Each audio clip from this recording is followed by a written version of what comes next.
ჩვენ სახარებას ხო კითხულობთ? სახარების ხო გაქვთ დაკითხული? მაცხოვრებელმა როგორ განდევნა არაერთგზის უკეთური სულები შეპყრობილი ადამიანებისგან. იგი არსებობენ ეს სულები.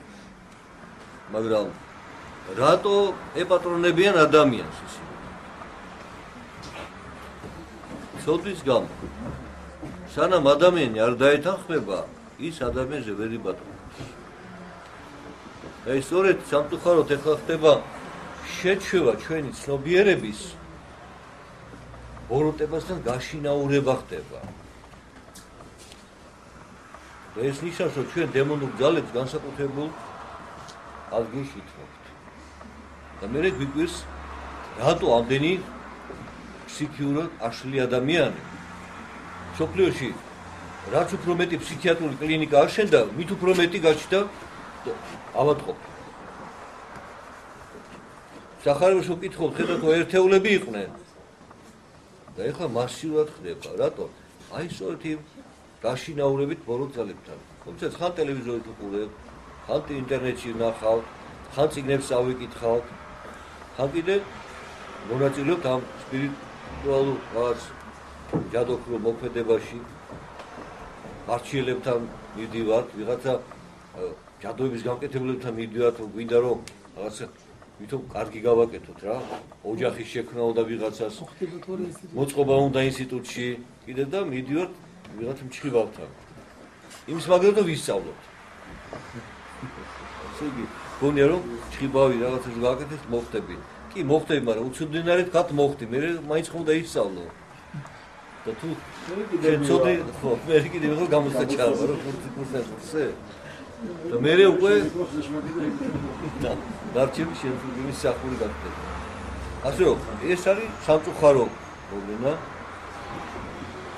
რომ ის რაც მამა აკაკიზე აჩვენებს, რომ იმ სული განიდევნა ეს რეალურად შესაძლებელია ხდება. იქ როგორ იყო მამა აკაკი უკეთესად იცის, მაგრამ ჩვენ ერთი რამე და ვიცოდეთ, რომ ბოროტ სულს ჩვენზე ძალაუფლება ეძება მხოლოდ მაშინ, როცა ჩვენ ვეთანხმებით მას. და ვეთანხმებით იმ შემთხვევაში, როცა ჩვენი ცნობიერება უკვე მომზადებულია მისათვის. სამწუხაროდ აი ეს ნახდება. ჩვენ ყველას გვსმენიათ, რომ ანტიქრისტე უნდა მოვიდეს, ხო? მე არ მიჭირა.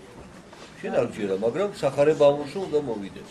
როდის მოვიდა რა? მირონი ჩამოვიდა ჩემს სახლში. მაგრამ მე რა მინდა გითხრა? მაცხოვარი სანამ ქვეყანაზე მოვიდოდა, ჯერ სასწაული მოხდა, მოდინა ღვთისმშობელი მოევლინა ქვეყანას. ივან ათლისმცემელი მოევლინა სასწაულები ქვეყანას. იქ ხარება იყო ღვთისმშობლისა, მთავარანგელოზ გაბრიელი მოვიდა ჯერ ივანე ათლისმცემლის მამასთან ზაქარიასთან, მერე ღვთისმშობელთან მასთან. ანუ ზეციური ძალები დაუახლოვდნენ ქვეყანას, შეამზადეს ქვეყანა უფლის მოშლისათვის. ანტიქრისტეს მოშლის წინ პირიქით უკეთური ძალები უფრო მეტად დაეპატრონებიან ქვეყანას, ადამიანებს, რომ შეამზადონ ანტიქრისტეს ტახტი და მისი მოსვლა. ჩვენ ამ პერიოდში ვცხოვრობთ. ამიტომ უფალი გვეუბნება ჩვენ ხიზლად იყავით, იფხიზლეთ და გაარჩიეთ კეთილი ბოროტისა.